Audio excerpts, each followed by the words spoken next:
سب سے پہلا انقلاب، سب سے پہلی تبدیلی، سب سے پہلا تغیر، سب سے پہلا چینج جو آپ صلی اللہ علیہ وسلم نے معاشرے کے اندر پیدا کیا ہے، وہ ہے انسانی غلامی سے انسانوں کو نکال کر الہی غلامی کے اندر پہنچانا۔ انسان طاقت کا غلام تھا،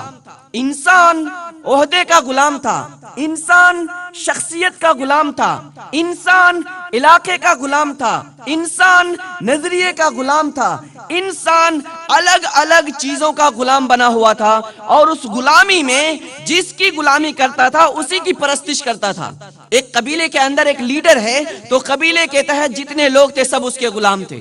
ایک حکومت کے اندر جو بادشاہ ہے، اس حکومت کے نیچے رہنے والے سب بادشاہ کے غلام ہوا کرتے تھے۔ وہ جو کہتے تھے وہی کرتے تھے، عبادت کرنے کے لیے کہتے تو عبادت کرتے، کھانے کے لیے کہتے تو کھانا کھاتے، اور ننگا رہنے کے لیے کہتے تو ننگے رہتے تھے۔ ایسی ایک غلامی سے نکال کر اللہ کے نبی صلی اللہ علیہ وسلم نے ان غلاموں کو اللہ تبارک تعالیٰ کے دربار میں لا کر کے کھڑا کیا اور انہیں بتایا، کوئی بھی انسان، کوئی بھی طاقت، کوئی بھی عہدہ، کوئی بھی مرتبہ، کوئی بھی شخصیت، کوئی بھی ذات، کوئی بھی نظریہ اس کے قابل نہیں ہے کہ یہ انسانی پیشانی کو اپنے سامنے جھکائے۔ اگر انسان کا یہ پیشانی کسی کے سامنے جھک سکتا ہے تو وہ اللہ وحدہ لا شریک لہ ہے، اور جو پیشانی اللہ کے سامنے جھکے گی وہ پیشانی کبھی کسی کی غلامی نہیں کر سکتی ہے، وہ پیشانی کے اوپر کبھی کسی کا خوف نہیں جھلک سکتا ہے،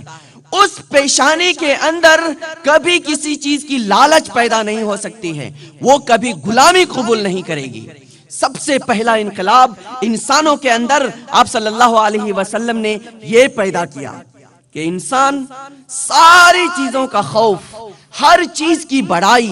ہر چیز کے تسلط کو اپنے اندر سے نکال کر باہر پھینکے، اور صرف اپنے دل میں، اپنے ذہن و ضمیر میں، اپنے پورے وجود کے اندر، سوچ اور فکر کے اندر صرف اور صرف ایک ہی ہستی کو بیٹھائے، وہ ہے اللہ وحدہ لا شریک لہ کی ہستی۔